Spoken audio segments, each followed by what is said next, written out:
Hazak u'baruch, boker tov. We are continuing where we left off in the Halachot of Lashon Hara and Rechilut. We began yesterday speaking about when Toelet is not Muttar. We spent like a week or two discussing different scenarios and parameters of Toelet. We began speaking about, okay, what about when does this leniency of Toelet not apply? So the first example was if the speaker is also guilty.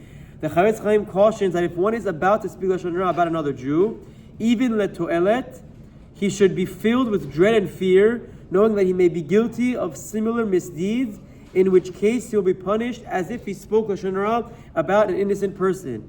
Moreover, if one does disparage another for various sins, he must be careful from them not to stumble in the same areas. For if he does, he will retroactively be liable for the Lashon Hara he spoke earlier. So again, the whole essence of Toelet, where you're revealing information for a constructive purpose, that only applies if the speaker is innocent in that realm as well. But if he is someone who slips up and he also has those same flaws, there's no leniency, there's no permissibility, there's no more heter for him to go now and speak about someone else's flaws when he has those same flaws. The Chafetz Chaim speaks at length against this as well. If, however, one is asked for information about another and he has the same flaw, for example, there's a young boy who's in school, who's in yeshiva, wherever it is, and he's a smoker. Someone else comes up to ask about his friend for shidduchim purposes, and he says, does this guy smoke? He's a smoker, but they're asking about information about this other guy.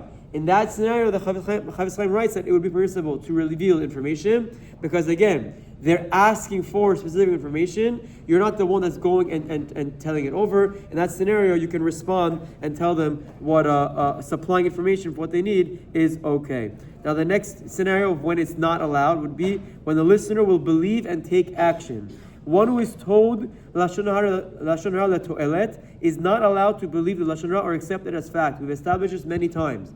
There's an issue of Kabbalat Lashon Hara, of accepting and believing Lashon Hara, that's independent of speaking. So someone who is doing research and trying to figure out something let Toelet for a real purpose, one of the conditions is that you don't accept it to be the truth. You don't accept it as fact. And if this person doesn't know that, doesn't care for that stipulation, and whatever he hears, he will believe to be the truth, then he is only permitted to be choshesh, that is true, if one knows the listener will believe it and take action against the subject based on his words without proper due diligence, then he may not relay the Lashon Hara. So if this person will believe this to be the truth, then there's no more leniency of Toelet. Again, it's only to be suspicious, not to actually believe it to be the truth. If one says Lashon Hara Rechilut, the Toelet to a person who will believe it and accept it as fact, but will not take any action, is permitted, and he has not violated Lifnei Iver by relating information as well. Well, that's just the last clause the Chafetz Chaim gives. Hazak Baruch and Tizkei Mitzvot.